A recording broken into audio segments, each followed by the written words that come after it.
So let's talk about salvation. What if it wasn't just about, being forgiven for your past mistakes? The source material we're looking at today digs into a much, much bigger idea. That salvation is actually a complete, foundational transformation of who you are at your core. All right, let's dive in. The source material kicks things off by really challenging a view a lot of people might have. It asks a simple but pretty deep question. Is salvation only about the forgiveness of sins? And the argument it makes is that, nope, forgiveness is just the starting line.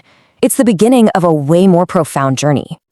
So the central idea here, the real heart of the source's argument, is that salvation turns someone into what it calls a new creation.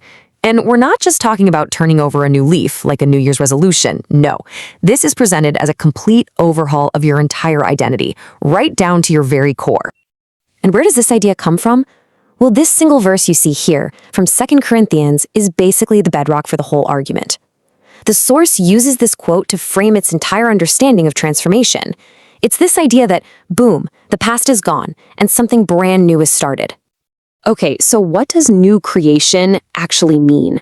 According to the source, it's a really radical change. We're talking about a shift in your very nature, your desires, what you want out of life, and your fundamental character.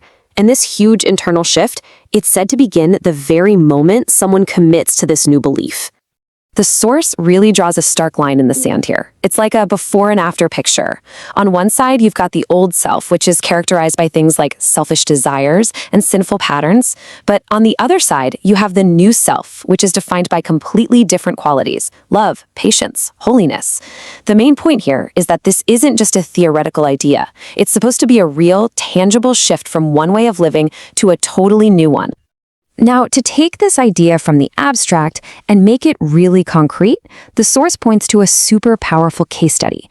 It's the story of the transformation of a man who was once known as Saul.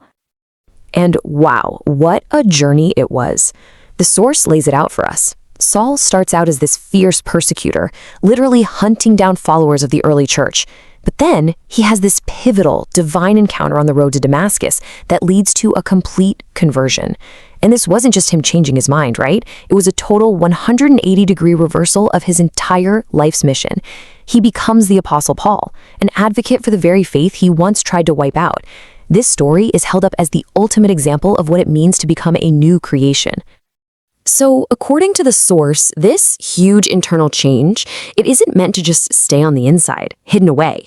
It's designed to create a ripple effect, like a stone dropped in a pond. It's supposed to spread out and show up in real, observable ways in every single part of a person's life. So, where would you actually see this transformation? Well, the source points to pretty much everything. It's in your relationships, what you prioritize in your day, the decisions you make, your actual character, and even your overall sense of purpose and mission in life. The point is, it's meant to be a totally comprehensive change. And the source takes this idea even one step further. It argues that a transformed life actually becomes a witness all on its own. The whole idea is that the change in a person's behavior and character can sometimes communicate their faith even more powerfully than anything they could ever say out loud.